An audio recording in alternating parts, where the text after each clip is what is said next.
দশম শ্রেণীর অনুশীলনী 3.1 3 নম্বর অঙ্কটি শুরু করব।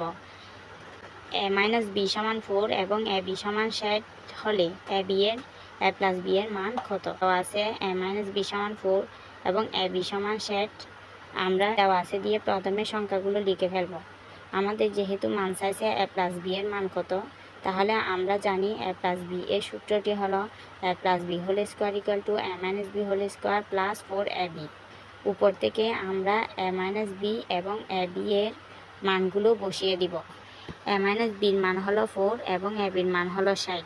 4কে বর্গ করলে পাই আমরা 16 এবং ab এর মান 60-এর সাথে 4 গুণ করলে পাই 240। 240-এর সাথে 16 যোগ করলে 256 হয়। a প্লাস b এর উপর বর্গটি আমরা ডান পাশে নিয়ে গেলে প্লাস মাইনাস 256 হয়। প্লাস মাইনাস 256কে বর্গমূল করলে প্লাস মাইনাস